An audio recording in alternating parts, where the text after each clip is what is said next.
Okay, so I found another video about Donald Trump and this whole Pocahontas debacle and picking on Senator Warren. Okay, look, my great grandmother on my father's side name was Ada Wallace. She married a Ford. She had my grandmother, who's my father's mother, whose name was Clara Bay Ford, who became a Williams by marrying my grandfather, who was black. All right, so there you have my father's history. My mother's mother is Native American. She was adopted by a black woman named Sarah and raised, and at least that's the lore that I've been told. My mother's father was mixed with black as well as white. And so, therefore, I am super multicultural. I'm 1,000% But I want to show you this video because it pissed me off. And I mean, I caught the tail end of it the day this happened. So I want to explain that. And then I'm going to make my video about being multicultural and not being accepted by anyone. Alright? So here we go. I'm going to take about 7 minutes of your time. You guys can watch that. I guess I should just leave the lights on. Either way, you're going to see my reflection, so it doesn't really matter. Well, it doesn't matter to me. Did you see my reflection? Speaking at a ceremony honoring Native American code talkers during National American Indian Heritage Month is just something that presidents do. President Obama honored these men in 2010. President George W. Bush did the same back in 2001. And today it was President Trump's turn to honor the men who risked their lives during World War II, who used their indigenous language to create a secret code that helped the U.S. Marine Corps transmit messages that could not be intercepted. The ceremony took place in the Oval Office under the watchful eye of a portrait of President Andrew Jackson, whose forcible removal of Indians from their land became a death march for thousands, known infamously as the Trail of Tears. And then our current president opened his mouth. I just want to thank you because you're very, very special people. You were here long before any of us were here. Although we have a representative in Congress who they say was here a long time ago. They call her Pocahontas. But you know what? I like you. You can't say that wasn't was racist. once again derisively referring to Senator Elizabeth Warren, who has cited her Oklahoma family lore better from to here. claim partial Native American ancestry, even though investigations have never turned up definitive proof one way or the other on the matter. Nor has ever been proven she gained anything professionally from those ancestral claims. But that has not stopped the president from obsessively attacking her. Senator Warren responded earlier on MSNBC. It is deeply unfortunate that the President of the United States cannot even make it through a ceremony honoring these heroes without having to throw out a racial slur. And just in case you thought this was just Trump alone, a short time later, Sarah Huckabee Sanders made it clear the official position of the White House is one of nastiness, cheap shots. At the event that the president just did with the Navajo code talkers, he referred to Pocahontas being in the Senate. Why did he feel the need to say something that is offensive to many people while honoring the Navajo code talkers, these genuine American I think heroes? what most people find offensive is Senator Warren lying about her heritage to advance her career. She said it was a racial slur. She said it was a racial slur. What is your response to that? I think that's a ridiculous response. With me now, Giancy Ross, who's an attorney as well, a member of the Blackfeet Nation. Your response to that scene in the White House today? Well, I want to push back just a little bit that this Please. wasn't an insult to Elizabeth Warren. This was an insult to the descendants of Pocahontas. This was an insult to Native people generally. This was an insult to Native women. I would like to paraphrase my esteemed elder, Faye Spotted Eagle, by saying that Donald Trump, his filthy, nasty, lying, deceitful lips do not deserve to utter Pocahontas' name. And moreover, he certainly doesn't deserve to do it while he's honoring these men who fought and were willing to use their heritage, use every single resource that they had to leverage to bring victory to the United States. He certainly doesn't deserve to utter those words at that time. I want to play for you that, and I take your point about the object of the insult here is not Elizabeth Warren. He is obsessed with this idea, this particular slur, particularly attached to her. It is a ongoing theme. I'm going to play what he said about her in the past and ask you to what you make of this obsession. Take a listen.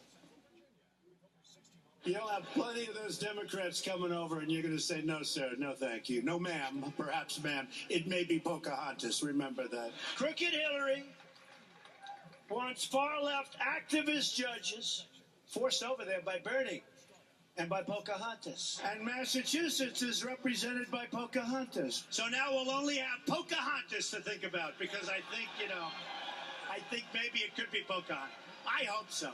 I hope it's Pocahontas. What do you make of this? I think that he has a very long history that far precedes Elizabeth Warren of being derisive toward Native people, going to 1993 when he was trying to protect his own interests. Amen. And keeping the Mashantucket Pequot tribe from gaming and using any sort of competitive edge, including alleging that there would be more mafioso than since John Gotti or something like that. And so it goes back a long ways, specifically in regards to Elizabeth Warren. I think he found something that plays to his largely insensitive and base that doesn't really seem to, play well with niceties and or what a lot of people refer to as political correctness. So he finds a group that has a pretty small voting base and just picks on it. Do you think, are you surprised? Well, the reaction to it does seem to me, is that this is a slur. People understand that. Do you think that the sort of way in which this plays throughout the public conversation recognizes this sort of offensiveness of it? Yeah, the thing is that the word Pocahontas is not a slur. That's a person's name, and it was and I'm not suggesting that you said that, but, it was a historical person. But obviously he's using this to play, to be entertained and to entertain other people who find our community, Native people, to be funny or to be novel. And Chris, let me just tell you really quick, for our community, for Native people, if you go to a powwow is a Native American celebration where there's dancing and where there's music. And if you go there, the two groups that we absolutely revere, just like anybody else, there's no unanimity of Native thought. But the two groups that we revere are veterans and elders. And somehow this dim-witted, completely mush-mouthed fool managed to offend the two groups with which he said he was honoring at this time in front of a portrait of Andrew Jackson, who, as you pointed out, signed the Indian Removal Act and killed thousands of Native people. Yeah, that was a particularly incredible cherry on top of this entire scene that we got to see today. Giassi Ross, thanks for joining us. Yeah, they call that turning a knife, Hey there, fellas. I'm Chris Hayes from MSNBC. Thanks for watching MSNBC on YouTube. If you want to keep up to date with the videos we're putting out, you can click subscribe just below me, or click over on this list to see lots of other great videos. Thank you, Mr. Hayes. Okay, I'm going to stop it right there. Because clearly, you can see that I do have Native American blood and ties and everything. And, I did put a picture of me up in a shirt that I got from the Party Stars here. There's not a lot of Native American stores in Virginia where you can just go and buy a Native American garment. And that was pretty much the closest thing I could get on a short notice for Halloween. And also because it was Indigenous Day when I bought the first outfit, and that totally sucked. I'll show you a picture of it. I still have it somewhere in this room, in this clusterfuck that is mine. So, I don't really like that outfit, mostly because it's so damn dark. And also, the guy in the picture doesn't look like he's exceptionally Native American, But, he could be mixed, so I can't say he's not Native American. I can't say that he is. I can only speak of my own ethnicity. I can't speak of anyone else's, because without derivative proof, anyone can say that they're Native American. I know for a fact of my great-grandmother's heritage. And she's from the Powhite Reservation. But anyway, oh, that's fun. Anyway, long story short, is that I found this video to be appalling that he would put them in front of Andrew Jackson, Trail of Tears, and I would find that he would keep chiming Pocahontas, Pocahontas. Well, guess what? I have a grandmother whose nickname is fucking Pocahontas. Her nickname has always been Pocahontas. Her real name is Marie. So, in case you guys don't know, and I'm going to end this video right here. when Native Americans was assimilated into reservations and prior to having to go to reservations, not all Native Americans were put on reservations. A lot of them were exceptionally executed. The ones like the smaller tribes were assimilated into white society. They had to get their hair chopped off. They had to wear mop heads. There's a story called Into the West that does that. It shows how this shit happened because a man took a Native American lady as his wife. I almost called her a squaw. That is basically an insult. And he married her, and they had kids, and somebody else married one, and their families wound up merging. It's a very good miniseries called Into the West, and you should check that shit out because it does tell shit from a biracial family's point of view. Now, to have him constantly ragging on Native Americans, he's been ragging on them since 1993, and then the Standing Rock issue when he reversed Obama's protection, and you guys think I'm fucking crazy for not liking this guy? And a lot of other people think I'm crazy because I support more of my Native American heritage than my black heritage or my white heritage. Well, I don't want to sound like an asshole, but the Native Americans have been through more. Okay? You might not want to believe it, and you might not give a damn, but the Native Americans have been through more. Not harsher slavery shit, but just a total annihilation of tribes so that we can have this country. I probably wouldn't be biracial had none of that shit happened. Had people listened to the women in the tribes, because my great-grandmother, God rest her soul, Ada Wallace, always told me when I was a baby, had our ancestors used their brains instead of their hearts, you would not be biracial. You would not be mixed because all they had to do was swim under the water, use the knives to drill holes in the boat, sink the boats, sink the gunpowder, and squash it out when they come to shore. And a lot of people don't realize that had that had happened, this world would be a whole different place. But it's not.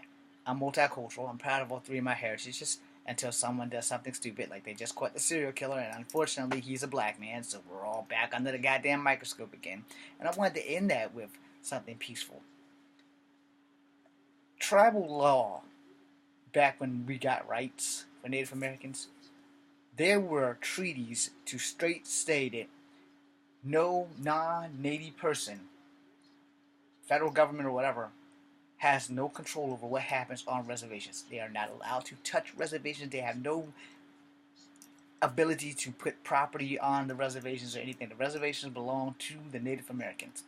And granted, most reservations don't have a lot of space, which forces Native Americans to come and get regular citizenship jobs. You know, a lot of people don't know that because a lot of people don't look into it, or to be honest, a lot of people just don't give a damn. And you know, that's kind of how my great-grandmother and them kind of had to come, because you have to eat, you have to work. No matter where you are, you have to work, you have to eat. And reservations don't provide a lot of that for a lot of people. And it's not just curiosity that drives people off the tribes, it's just that there's not a lot that they can do there to provide for their families. So a lot of them have to come off the resi to take American jobs. I don't know the exact words for the taxation of it, but you have to take American jobs to provide for your family. You can still live on the reservation, but you have to work off the reservation. And then by the time they fuck you with your taxes to take back to whatever you need to provide for your family, you're kind of fucked coming or going. Now, if you work at a casino on the reservation, I guess it's all equaled out. I'm not going to swear to that because I don't work at a casino, and I haven't found a way to join the Cherokee Nation. I don't think Cherokees have reservations with casinos. The only reservation I know for sure is the one my great-grandmother came from on my father's side, was the Powell Height Reservation in Richmond. Not sure if there's a casino there, but there's also Tappahannock and other things down in Richmond too. So, you know, tribal things get kind of construed and stuff. So, in that, I want you guys to take into consideration that the president has gone far above and beyond with his hatred towards Native Americans, and you guys can fact check that shit by watching these videos. I'm James Williams. Come for having number 2. Be seeing.